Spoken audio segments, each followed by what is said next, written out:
Hello everyone, DRMPS Faridpur के YouTube channel में आपका स्वागत है। आप देख रहे हैं DRMPS फरीदपुर चैनल। आज हम बात करेंगे क्लास 8 लेसन 2 इंग्लिश। इस भाग में हम कुछ महत्वपूर्ण और प्रेरक घटनाएं के बारे में बात करेंगे। ये वे घटनाएं हैं जो तब घटी जब सुनामी ने भारत के कुछ भागों को तबाह किया था। ये कहानियाँ अंडमान और निकोबार द्वीपों से संबंधित हैं। चलिए शुरू करते हैं। English lesson 2 the tsunami. पहली कहानी इग्निशियस के बारे में है। भूचाल का एहसास कर उसकी पत्नी ने उसे प्रातः 6 बजे जगा दिया। भूचाल से बचाने के लिए इग्निशियस ने टेलीविज़न को ज़मीन पर रखा। फिर परिवार के सारे सदस्य बाहर दौड़े। जब भूचाल के झटके बंद हुए तब उन्होंने समुद्र में उफान देखा। इससे वे भ्रमित हो गए। वे दौड़े, परंतु विपरीत दिशाओं में उसकी पत्नी बह गई। उसके दोनों बच्चे भी उस पत्नी के पिता और भाई के साथ बिछुड़ गए। इस प्रकार इग्निशियस ने सुनामी में अपनी पत्नी, 2 बच्चे, अपने ससुर और अपने साले को खो दिया। संजीव पुलिस का सिपाही था। उसने स्वयं को, अपनी पत्नी और अपनी शिशु पुत्री को बचा लिया था। तभी उसे सहायता को पुकारती चीखें सुनाई दीं। ये जॉन की पत्नी की थीं। जॉन गेस्ट हाउस का रसोइया था। उसे बचाने के लिए संजीव पानी में कूद गया। वे दोनों बह गए और डूब गए। मेघना 13 वर्ष की थी। वह अपने माता पिता व 77 अन्य व्यक्तियों के साथ बह गई। उसने लकड़ी के एक दरवाजे को पकड़ लिया और उसके ऊपर 2 दिन तक तैरती रही।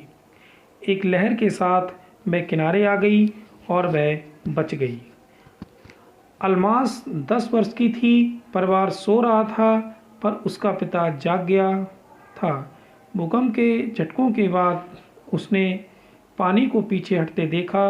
वह समझ गया कि वह बड़ी ताकत से वापस आएगा। उसने हर व्यक्ति को जगाया और अधिक सुरक्षित स्थान पर पहुंचने का प्रयत्न किया। जब वे भाग रहे थे उसके पिता गिर गए। अल्मास का पिता उसकी सहायता के लिए बढ़ा। तभी एक विशाल लहर आई और उन दोनों को बहाकर ले गई। उसकी माँ यानी अल्मास की माँ और बुआ भी बह गई। वे उस पेड़ के साथ भी बह गईं जिसको पकड़कर वे खड़ी हुई थीं। लकड़ी का लट्ठा। अल्मास ने लकड़ी के एक लट्ठे को बहता देखा। वह इस पर चढ़ गई, फिर भी वह मूर्छित हो गई। जब उसकी आँख खुली तब वह कमोरटा के अस्पताल में थी। सेकंड स्टोरी अब है। ये कहानी थाईलैंड की है। जो सेकंड स्टोरी है ना, इसमें ये कहानी थाईलैंड की है। टिली का परिवार क्रिसमस मनाने के लिए इंग्लैंड से थाईलैंड आया था। ये 26 दिसंबर की बात है। वह अपने परिवार के साथ समुद्र तट बीच पर खड़ी थी। टिली और उसकी माँ पेनी स्मिथ दोनों ने पानी को उठता हुआ देखा। समुद्र तट प्रतिक्षण छोटा होता जा रहा था। उन्होंने देखा कि समुद्र धीरे धीरे ऊपर उठ रहा है और उसमें झाग बन रहा है। टिली ने समुद्र के अंदर भंवर बनते देखा। बुरे चिन्ह। टिली की माँ इन संकेतों से डरी नहीं। टिली को वह वीडियो याद आया जो उसकी भूगोल टीचर ने 2 सप्ताह पहले कक्षा में दिखाया था। उसे लगा कि ये निश्चित रूप से सुनामी के संकेत थे। वह चीखी और अपने परिवार को समुद्र तट से दूर जाने को कहा।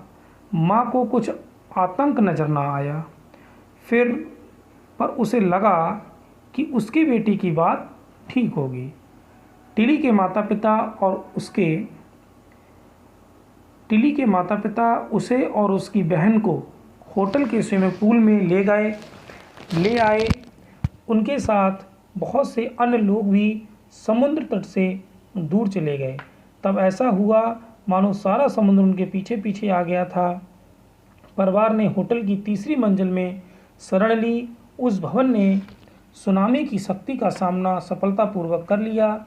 अगर ये लोग समुद्र तट पर रुक गए होते तो मर गए होते। थर्ड स्टोरी स्टार्ट होती है यहाँ से। थर्ड स्टोरी में बताया गया है, कुछ लोगों का विश्वास है कि पशुओं के पास छठी इंद्रियां होती हैं। सुनामी ने 1,50,000 लोगों की मृत्यु हुई। सुनामी से 1,50,000 लोगों की मृत्यु हुई, किंतु केवल कुछ पशु ही मरे।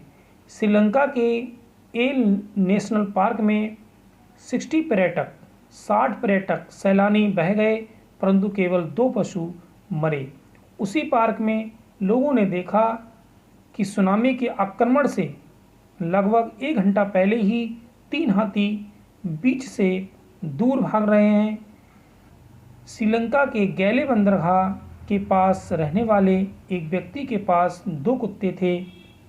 सुनामी के घातक दिन को उन्होंने अपने मालिक के साथ समुद्र तट पर जाने से इनकार कर दिया, अतः मालिक भी रुक गया। इस प्रकार कुत्तों ने उसका जीवन भी बचा लिया। मित्रों, साथियों, मेरे प्यारे बच्चों, ये कहानी class 8 English 2 chapter the tsunami की थी। आप लोगों ने बहुत ही सावधानीपूर्वक इसको सुना और आपका बहुत बहुत धन्यवाद। वीडियो अच्छी लगी हो तो वीडियो को लाइक कीजिएगा, सब्सक्राइब कीजिएगा और शेयर कीजिएगा। फिर मिलते हैं ऐसे ही नई कहानी के साथ आगे के नए चैप्टर में। तब तक के लिए जय हिंद, जय Bharat. Thank you so much.